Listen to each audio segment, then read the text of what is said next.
After driving each tire for weeks now, including even a trip to Moab with Falken, and meeting with the engineers and marketing team at BFGoodrich, we finally have the results we need to give you guys the official answer to which tire you should buy, the BFG KO3 or the Falken Wildpeak AT4W. Also, a little sneak peek, we learned a business insider secret about 3-peak snowflake rating that honestly might change the game forever. This video is not sponsored or endorsed by anyone. These are real results from real enthusiasts. Now, let's drive right into it. What's going on, guys? Fred here from TrailBuilt, and I'm super excited to finally pit these two tires against each other. We're talking titans of the industry. Below, you can find the timestamps of each category we tested them in. And at the end, we're going to claim the winner depending on who gets the most points. A good old-fashioned battle. But first, we're gonna start with one of the most important categories, something I take a lot of pride in, appearance. If you're wanting your rig to look more aggressive, both the KO3 and AT4W have that off-road aggressive look you want, without the chaos and noise and rumble bumbles of the MT. That's mud terrain tire. Both these tires offer deep tread lugs and aggressive sidewalls. These things are awesome. This will allow the KO3 to have better gripping when off-road and more extraction points for mud and debris. The engineers at BFG and Falken both knew that winning this war meant you had to win it at the sidewalls. And both manufacturers, they delivered. But the AT4W is gonna win this first point of the face-off. If the AT4 looks better, does that mean though that they cost more?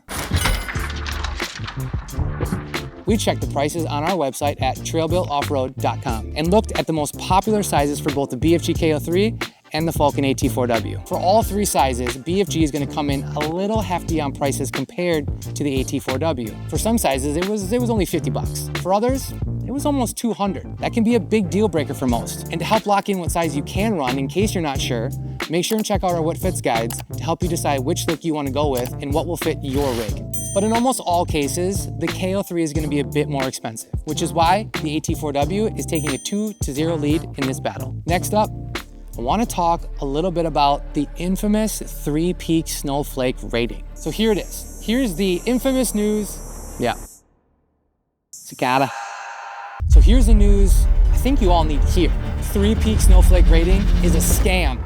You heard me, a scam. Okay. Well, maybe not actually a scam, but the 3-peak snowflake rating doesn't really have a standardized list of what they need to do. There isn't like a team that goes around and tests for companies, meaning that companies can enhance or forge or manipulate the results. Now, I wanna say in no way are we calling out any company and saying that they forge their results. In fact, these two companies, BFGoodrich and Falken, have 3-peak ratings, and they're both performing fantastic in snow. So I can confidently say that both companies did not forge, manipulate, nothing with their results. What we are trying to tell you guys is just make sure that you see the real world results of a tire before purchasing it. Calvin, you look fantastic. But up next, we're gonna talk a little bit about tread life and warranty. So the AT4W has a longer warranty of 65,000 miles compared to KO3's warranty of 50,000 miles. Right there, that might alone have sealed the deal for you. But that doesn't mean that AT4W gets the point, because after driving both the tires for the last couple of weeks, both are wearing kind of at the expected rate they should be.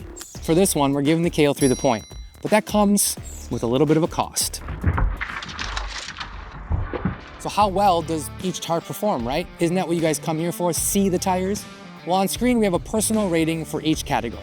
Both tires' overall performance it's awesome. We have had little to no problems, along with tons of people out there in the industry right now that are testing them. And we can go on and on about how good these tires are because they are fantastic. So we're gonna just skip that and we're gonna do something a little quicker. We're gonna tell you what is bad about them. If you plan on running these with some serious offset, some poke, just be ready to hear it.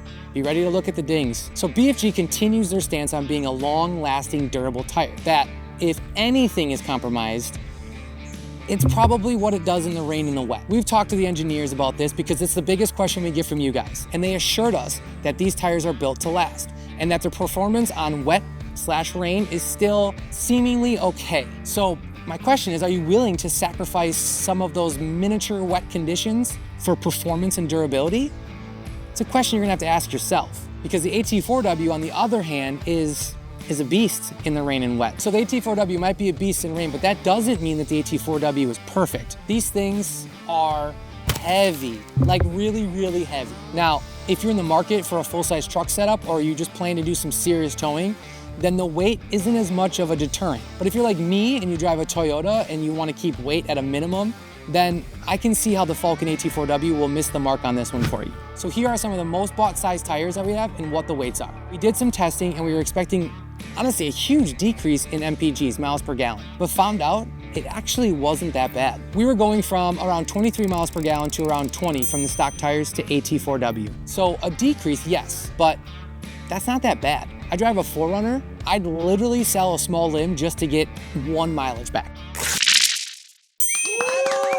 So in the end, the results are the KO3 is gonna be quieter, it's gonna be lighter, it's probably gonna last longer, but not as good in wet and snow performance. While the AT4W is gonna be heavier, sturdier, and better in wet and snow performance. So the end results, what is it? Which one do I go with? They both are great tires. So unless you stick them in an absolute head-to-head like we were doing and go down to the absolute finest, meticulous of details, you're gonna love these tires. There's a reason they've been on the top for so long. But for our purpose, for what we do about 90% road, back roads, and 10% really overlanding, off-roading, adventuring, wheeling. So we like a tire that performs a little bit better on the road, so we are gonna give the point to the infamous KO3.